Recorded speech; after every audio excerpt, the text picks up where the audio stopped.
My name is Annabelle. I lived with my grandmother in an old house down the street. My parents were involved in a car accident and died when I was 3 years old. Since then, I have lived with my grandmother.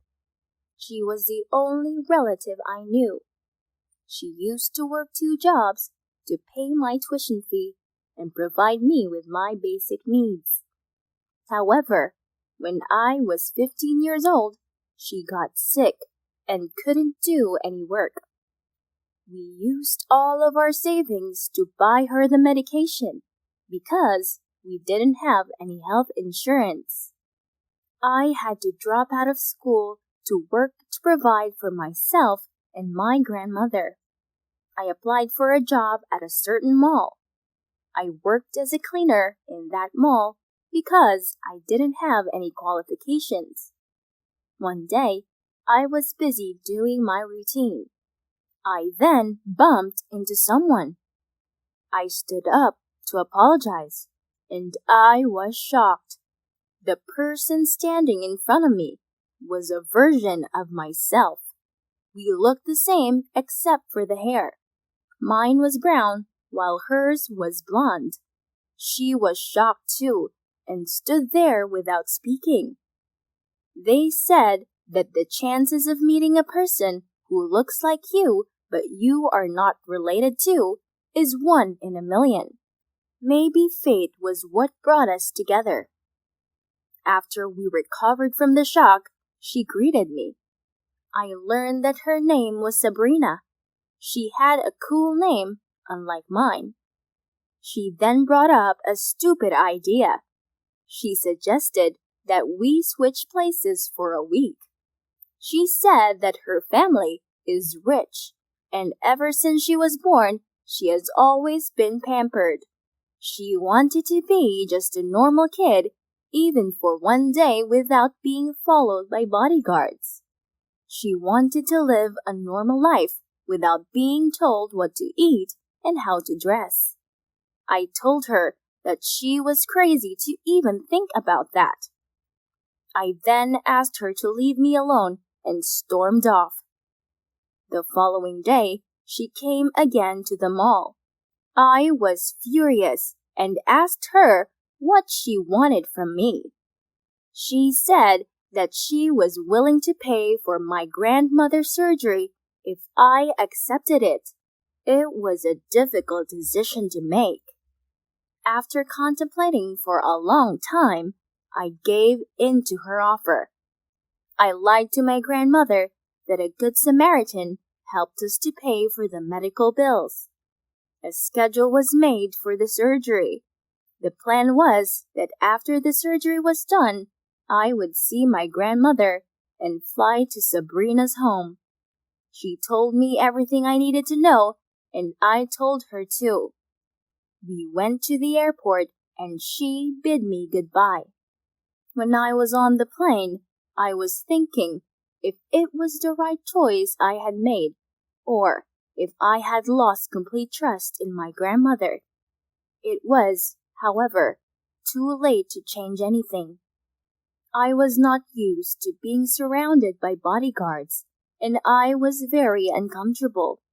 I had to act naturally for them not to suspect anything. I arrived at her house, and I was astonished. To say it was beautiful is an understatement. I didn't know how to describe it, as it was a big mansion. I was greeted by her parents. They seemed nice, unlike other rich guys whom I had met before. A guy who was in his early 20s came and kissed me on the cheek and told me that he missed me. He even called me darling, and I was surprised. However, I didn't show him. I just went with the flow and told him I missed him too. I excused myself, telling them that I wanted to rest as I was tired from the trip. I went to my room and called Sabrina. She picked it up after the second ring. I asked who the guy I met earlier was, and she told me that it was her boyfriend. Boyfriend? You never told me you had a boyfriend. She said that if she had told me that she had a boyfriend, I wouldn't have agreed to go.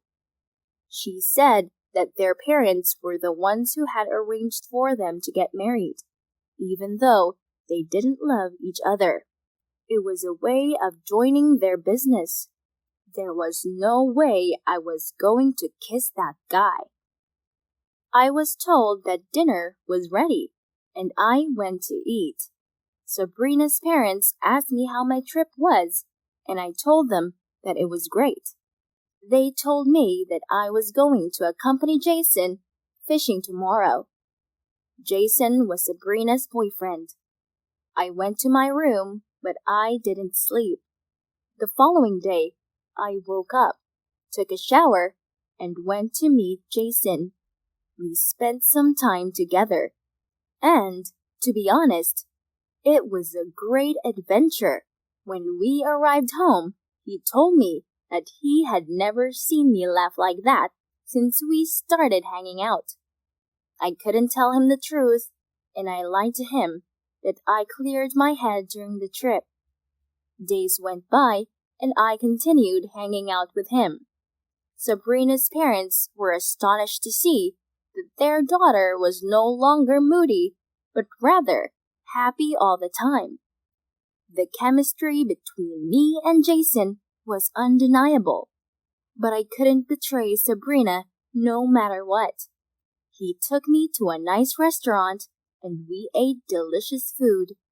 He escorted me to our home, and all of a sudden, I kissed him. I lost all my control and initiated the kiss. When I recovered, I pushed him away. He was surprised by that, but I didn't care. I looked into his eyes and saw love. I knew that he had fallen for me. I didn't want to hurt him when he found out the truth. So, I ran to the house. I told Sabrina's parents that I wanted to go back to the States. The following day, I went and met Sabrina. I told her everything that had happened. She wasn't angry at all. She decided to go back to her country, and we stopped communicating because I felt guilty about betraying her. I decided to confess it to my grandmother, and she forgave me. 3 months later, I was surprised to see Jason and Sabrina outside my house. I knew at that moment that Jason had known the truth. I asked for his forgiveness, and he said that he wasn't mad at me. He asked if I could be his girlfriend. Sabrina told me that our chemistry was undeniable and that I should accept that. She said that she had found a guy who loves her and she loves him. I decided to give my relationship with Jason a shot. Who knows? Maybe it could last. My grandmother was happy for me. She said I had the right to love and to be loved. I went back to complete my high school education after Sabrina's parents decided to pay my fee. I aspire to be among the best entrepreneurs in the world one day. I am engaged to Jason. I can't wait to get married to him.